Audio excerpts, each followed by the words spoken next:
Hey, how's it going, everyone? Justin again, as always. Thanks for watching my channel. Welcome back. Cheers to those of you that have your beers or mixed drink. Happy holidays. Hope you enjoyed your Thanksgiving. Before we kick off today's video, I want to make an announcement to the DeWalt winners that we had from earlier this week. Kicking it off first with the gift card winner for the $50 over at Home Depot is RF19. He was the first person to comment, me, as in the video, and said, great video, thanks for the feedback. And he would also like to try and upgrade some of his tools to the Atomic lineup. So he was the winner for the $50 gift card. Hit me up on either Facebook Messenger or Instagram, send me a message, and we'll get it mailed off to you. Angela Carlson for the DeWalt 2-pair COVID mask said that me would like to win something, but her second comment, she has, I got DeWalt 20 volt atomic oscillating tool, and I'm not liking it. The blade wiggles too much, and when I put the blade in, it's slightly off, not true, not straight up and down. Really wanted a paddle trigger, but it didn't have one. So at any rate, she was the one that won the 2 pair of masks. There was like 161 comments that I put into a hat, pulled names. These are the 2 names that I drew. So Angela and RF19, please get a hold of me and we'll make sure to get these 2 gifts mailed out to you for the holidays, which I'm sure there's still time for you to go pick up something really cool, or at least you can apply it to your future purchase. Today's video is going to be a reaction video to the Mechanic OC's recent post, 5 biggest mistakes that he made as a new mechanic. And I figured I would go ahead and weigh in here because I thought it was a really good topic and I really enjoyed the video, and I'll make sure to put his channel and the link to that video down in the description for you. We'll kick it off with number 1, going to community college over UTI. So I didn't go to UTI, but I did go to community college. And I did have something here that I wanted to touch on, is that I agree with him. Going to community college was definitely cheaper than trying to go to UTI, and it was a lot closer to home where I was at. But one of the things that I wish I would have done differently is I wish I would have gotten involved in either a CAP program or a more manufacturer-specific driven program. That being said, I also wish I would have taken more advantages of the grants and scholarships. I think I only got applied for a couple of grants, got one of them, and I think I only applied for like 1 scholarship and I didn't get that one.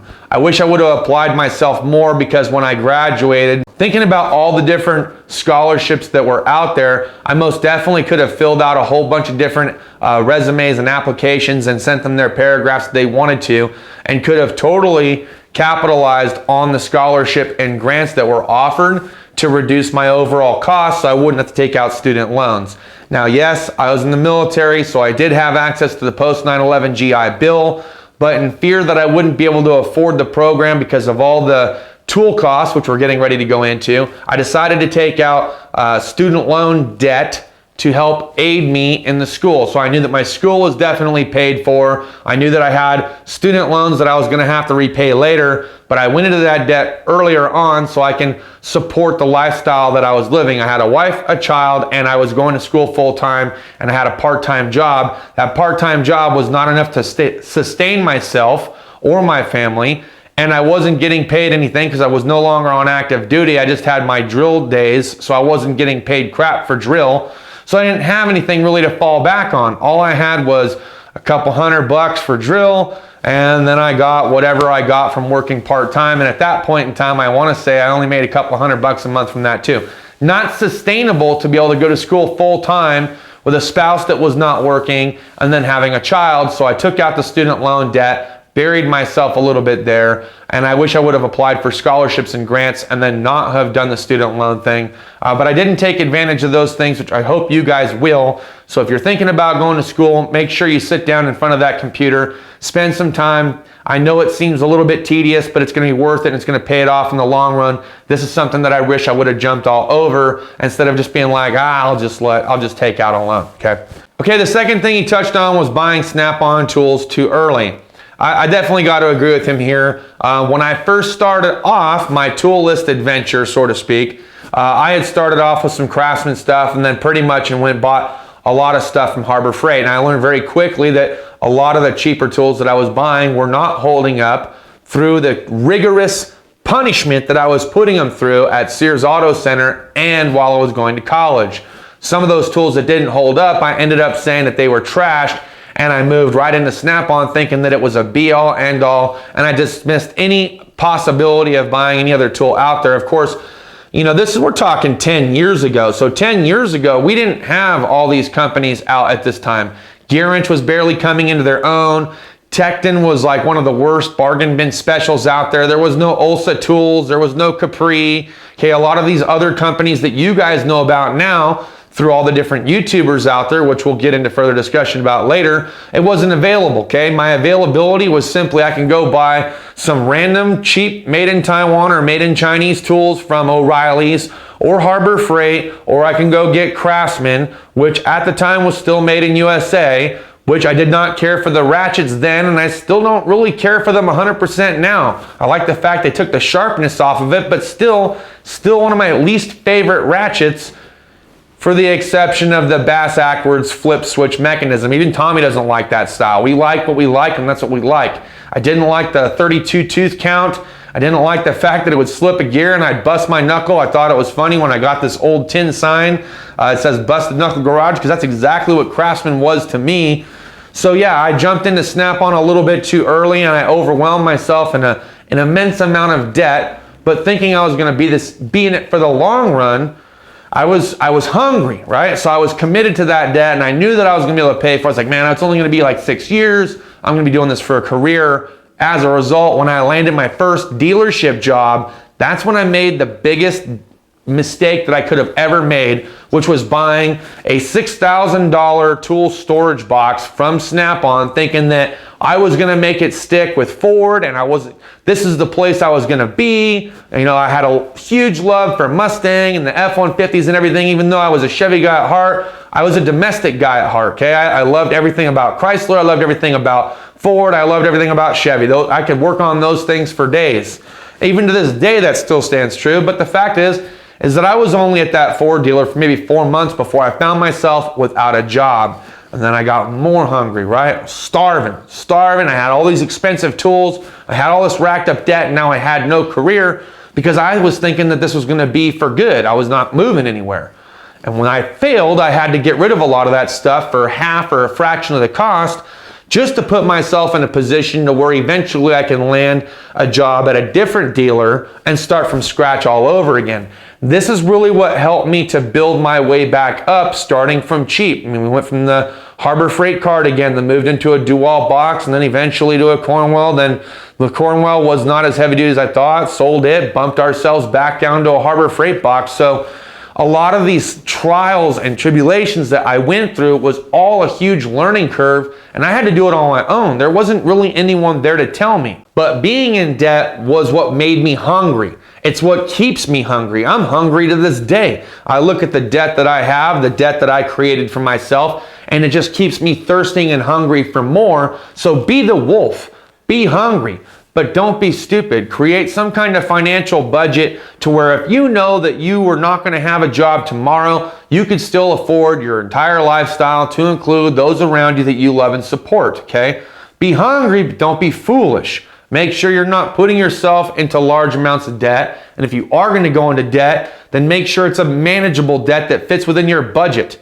That's what I've done. Believe me, there is nothing more than I would love to be able to pay for everything in cash and not put myself in debt. But there are certain situations where I use debt to leverage my position, to be able to make myself hungrier, to be able to pay it off in a faster time frame.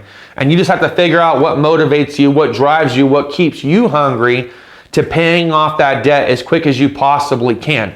I'm not a financial advisor, okay? I'm not licensed or certified to tell you what to do with your money. I'm sharing with you my experience, and I'm letting you guys know that getting into high amounts of debt above or near what you can actually afford, if you were to lose your job and you couldn't afford those things, maybe you should rethink your budget and try to figure out a way to pay those things off very quickly, because that's going to put you in a bad position, and you're going to lose a lot more than you think if you don't.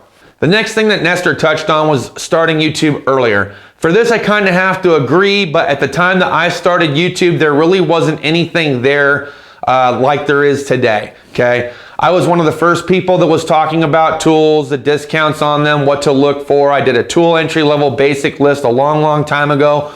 well before anyone was even talking about it. There was barely videos out on how to repair your vehicle, and the footage was shoddy at best. I know some of my footage is even shoddy to this day, but I swear the footage on this and how it was recorded, and it was not very descriptive.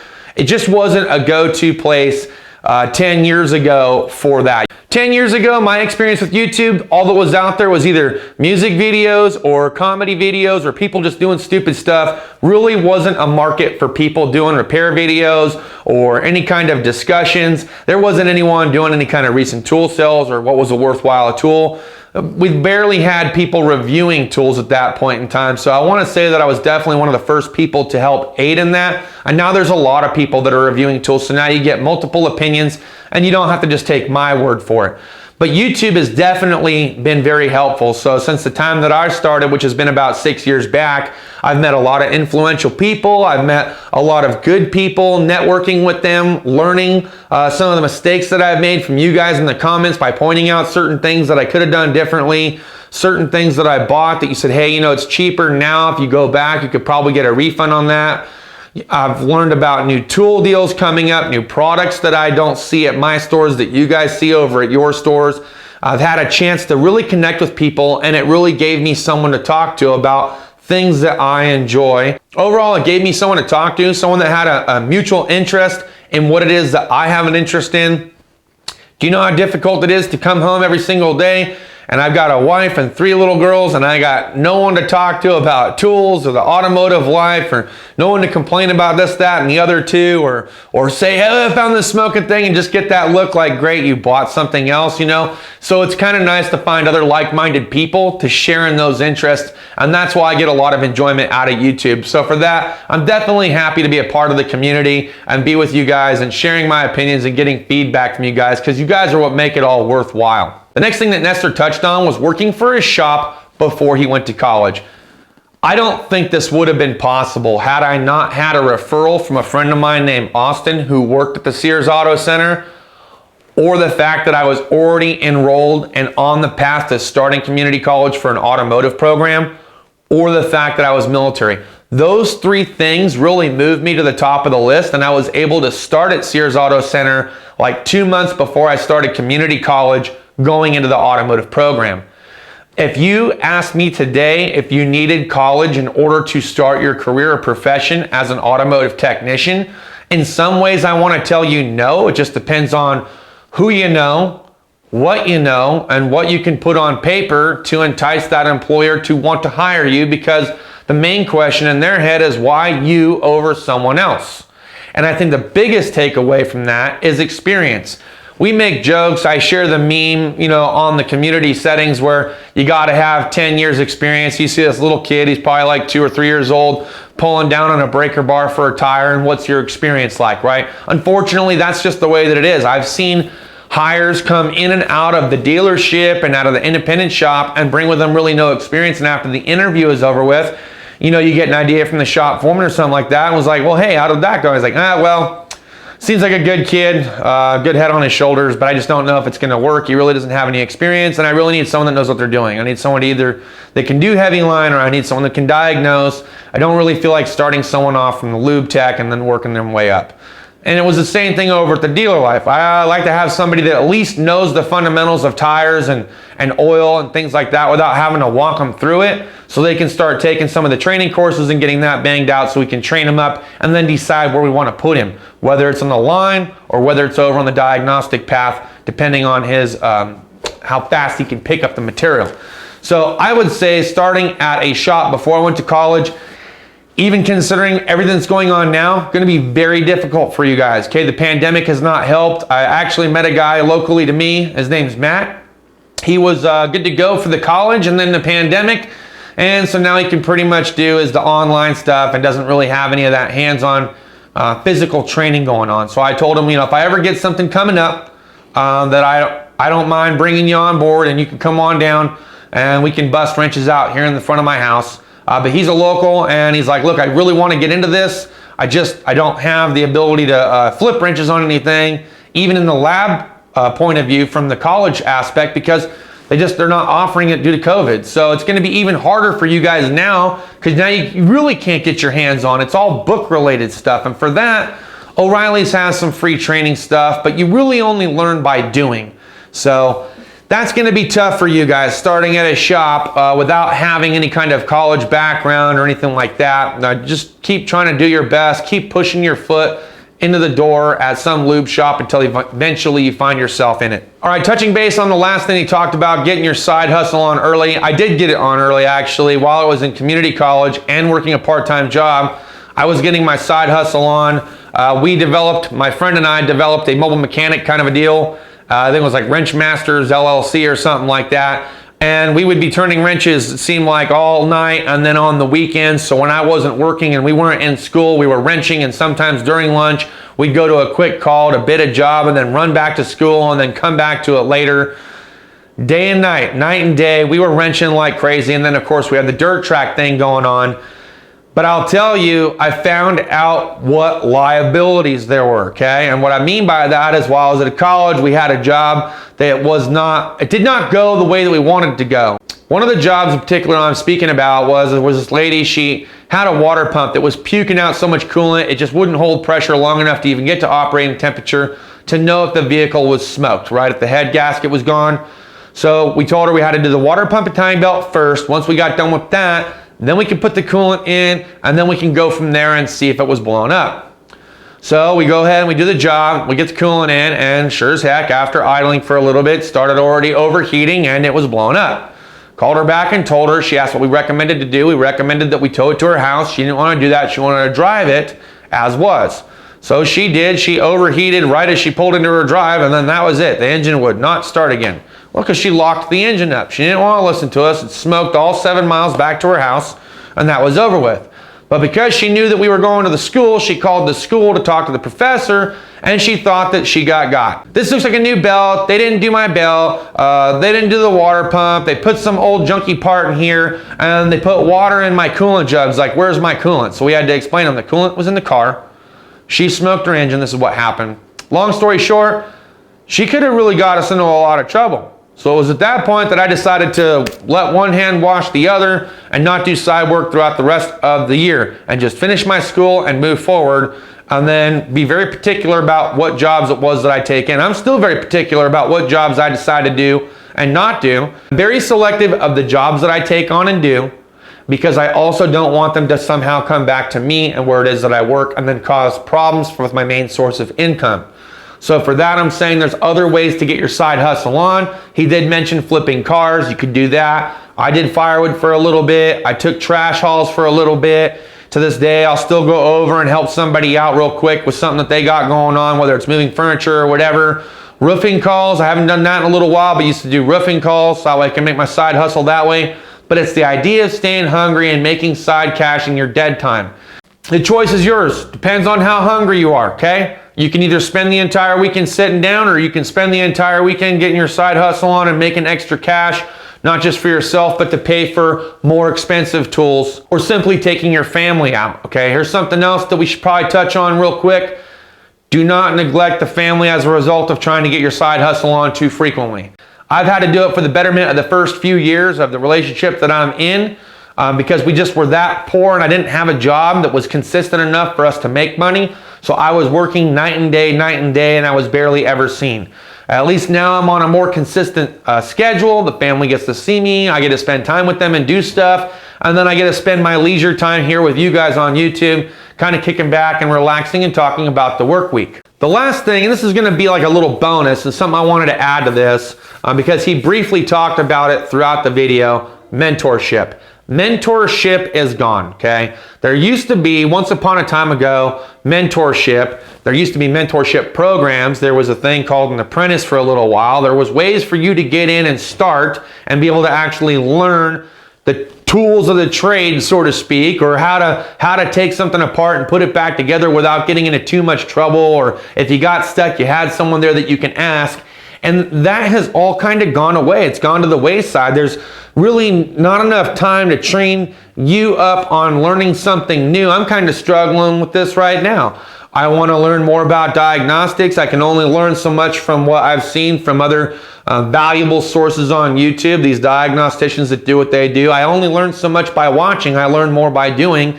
And if I can't do it, then I'm not learning nothing. So at least I know who I can contact if I run into a situation that I can't fix or resolve on my own. But at the same token, I'm not exactly being mentored into learning anything in addition to what it is that I know. I've got hired to do one specific job. That's the job that I have, like it or not. That is my main source of income. That's what pays the bills. So eventually it's put up and shut up, and that's all that I can possibly do. It shouldn't stop you guys from wanting to learn more. Again, stay hungry, right? Be the wolf. Be hungry for that. If you have cheap tools and you want to buy stuff like Snap-on, then be hungry enough to make the extra money on the side to pay for it. Don't bury yourself in debt like I've done and continue to do. But make sure if you are going to bury yourself in debt that you've created a budget that makes it to where you can afford your current lifestyle and your family and all the needs that you need, not wants, but all your needs are covered under that income. And then the extra little bit that you are putting yourself in debt to, that you can afford and manage that. So that way, if you lost your job tomorrow, you could still afford it without having to sell everything, right? Because that's the biggest goal. Do I own Snap-on tools? Clearly, I own Snap-on tools. I have this welding station. I just got their cordless ratchet. I have very few Snap-on hand tools at work. But I'm not all Snap-on, okay? I've learned to budget my money. I've learned to manage my debt. And I've taken my own risk assessment for the debts that I've put myself into position to pay for and take care of. And even if I was to be without work tomorrow, could still successfully manage my debts. I'm not telling you to go into debt. I'm not a financial advisor. I'm not going to tell you or begin to tell you what to do with your money. I will only give you my opinion and what has worked for me. And I've created a budget that works for me and my lifestyle. I don't know what works for you and your lifestyle. I don't know what you can afford, and I don't know what your level of risk is as far as how comfortable or uncomfortable you are taking out debt to buy something that is more of a want than a need, okay? You have to figure that out on your own. I can only tell you that by being in debt, it has kept me hungry because I'm looking to pay them off in a very short time frame. I'm not willing to be in debt for an extended period of time. Have a plan, create a budget, make a goal. If you don't have a goal, then what is the point in actually creating a budget? That's pretty much all I got for this video, guys. Look, thanks as always for watching. If you liked today's content, smash a thumbs up. If you didn't, smash a thumbs down. Share if you want to share. Congratulations to the 2 DeWalt winners. Again, hit me up on Messenger or Instagram, and we'll get your 2 gifts mailed off to you for the holidays. See you guys in the next video. Cheers and deuces.